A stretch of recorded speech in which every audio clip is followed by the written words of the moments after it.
हमारे साथ है तीरंदाज हरविंदर सिंह, जिन्होंने पूरे विश्व में भारत का डंका बजाया। और आज उन्हें बात करें तो पद्मश्री अवार्ड की जो है ऐलान हुआ उनके नाम को लेकर के। अगर बात करें तो सबसे पहले तो बहुत बहुत मुबारक हो, बहुत बहुत शुभकामनाएं। क्या कहेंगे इस मौके पर, इस ऐलान को लेकर? जी, बहुत बहुत धन्यवाद जी। और बहुत खुशी हो रही है आज जब पद्मश्री अवार्ड्स की अनाउंसमेंट हुई तो उसमें मेरा नाम था। तो सच में ये मेरे लिए एक बहुत ही गर्व का पल है।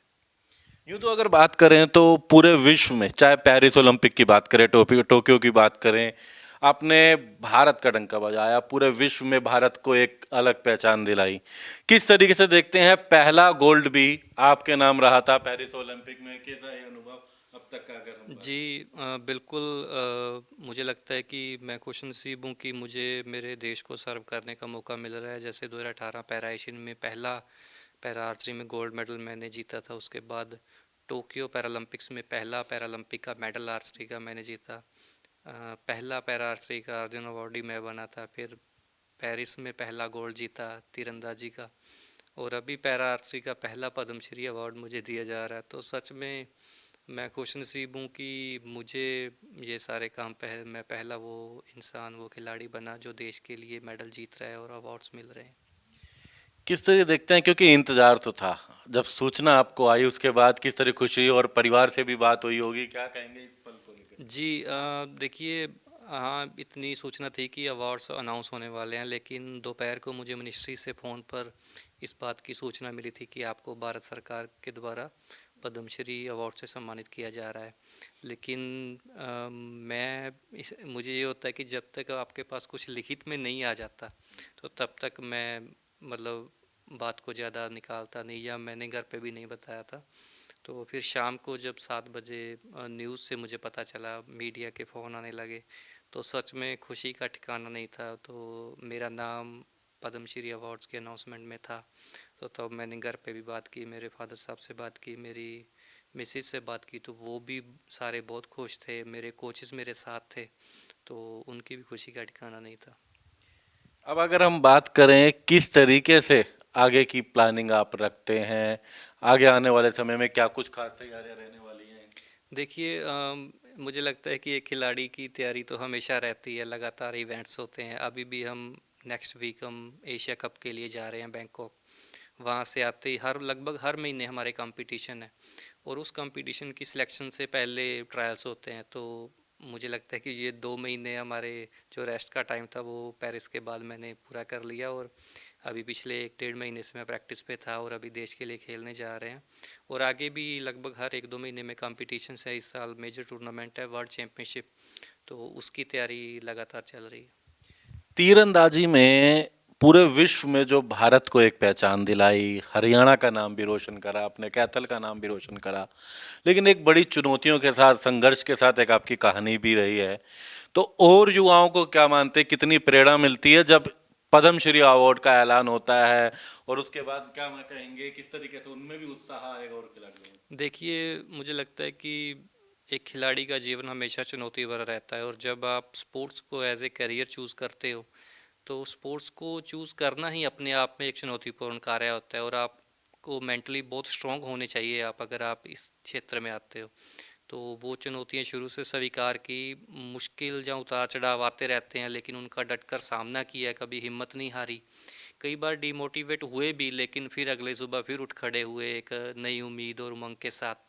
तो निश्चित तौर पर जैसे हर अंधेरी रात के बाद एक सुहावनी सुबह होती है, तो मुश्किल समय बीत जाता है। और हम हमारी मेहनत को जब फल मिलता है, तो वो उसका नतीजा होता है कि आप अंतर्राष्ट्रीय लेवल पर देश के लिए मेडल जीतते हो। तो उससे बड़ा गर्व का पल एक खिलाड़ी के लिए और क्या हो सकता है। तो युवाओं को भी क्या प्रेरणा दोगे, उनको भी क्या कहोगे किस तरीके से, क्योंकि संघर्ष बहुत करते हैं कई बार खिलाड़ियों को, उम्मीद शुरुआत में ही एक चुनौती आती है, हार जाते हैं, लेकिन उनको लगता है कि आगे बढ़ना चाहिए, और ये आपसे प्रेरणा उनको मिल रही है। जी बिल्कुल। देखिए, कहते हैं ना कि चुनौतियाँ उसी के रास्ते में आएंगी जो कुछ कर रहा है।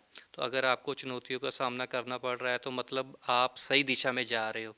किसी बड़े टारगेट को अचीव करने के लिए बहुत सारी मुश्किलें, कठिनाइयाँ आएंगी, लेकिन उस अचीवमेंट को पाकर वो सारी कठिनाइयाँ, जितनी ज़्यादा कठिनाइयाँ मिलेंगी, उनसे जब आप पार पाकर उस अचीवमेंट को आप पाते हो, तो मैं समझता हूँ कि उस अचीवमेंट की खुशी और भी ज़्यादा बढ़ जाती है कि आपने इतना मुश्किल समय देखा, उन सबको कठिनाइयों को पार करके आप अपने टारगेट को पूरा करते हो। तो युवाओं के लिए मेरा यही संदेश है कि आप अपनी लाइफ में एक गोल सेट करें, एक लक्ष्य हो, और उसे पूरा करने के लिए आप हर दिन उसमें कंट्रीब्यूट करते रहिए, थोड़ी थोड़ी मेहनत करते रहिए, और एक ना एक दिन आप ज़रूर अपने लक्ष्य तक पहुँचते हो।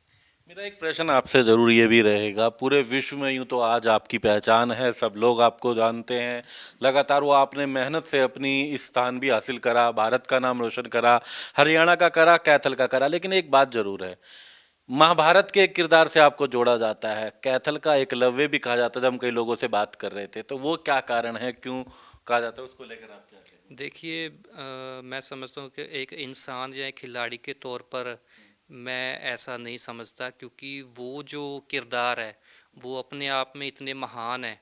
जैसे मैंने तीरंदाजी देख रखी है महाभारत में, रामायण में श्री गुरु गोविंद सिंह जी बहुत महान तीरंदाज रहे हैं, या एकलव्य का किरदार।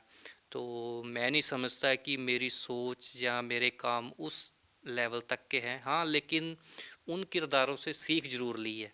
उन किरदारों के बारे में जब पढ़ा है, जब देखा है, तो कहीं ना कहीं उनके रास्ते पर चलने की कोशिश की है। कि जैसे हमारी गेम में मेंटल हेल्थ बहुत ज़्यादा इम्पोर्टेंट होती है, तो जब हम टारगेट पे निशाना साधते हैं तो हमारा मन नहीं भटकना चाहिए। एकदम अचूक निशाने के लिए आपको आपके मन को भी एकाग्र होना चाहिए।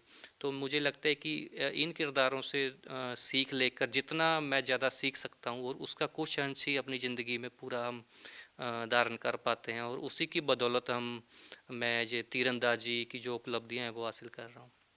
धन्यवाद। तो हरविंदर जी, जिन्होंने यूं तो पूरे विश्व में एक पहचान, अपने संघर्ष से वो मुकाम हासिल करो, लगातार आगे बढ़ रहे हैं, और ऐसे में इनका कहना है कि हर युवा खिलाड़ी को भी एक गोल सेट करना चाहिए। जिस तरीके से इन्होंने चुनौतियां जरूर रही, क्योंकि हर फील्ड में चुनौतियां, लेकिन खिलाड़ी के लिए जो बड़ी चुनौतियां होती हैं, उनका कहना है कि उन्होंने बाकायदा उसके लिए एक गोल सेट करा, लगातार प्रैक्टिस करी, और आखिरकार आज बात करें तो पूरे विश्व में भारत का नाम भी, और हरियाणा का नाम, और जिस जिले से आते हैं कैथल की भी बात करें, तो इन्होंने पूरे विश्व में भारत का नाम रोशन करा है।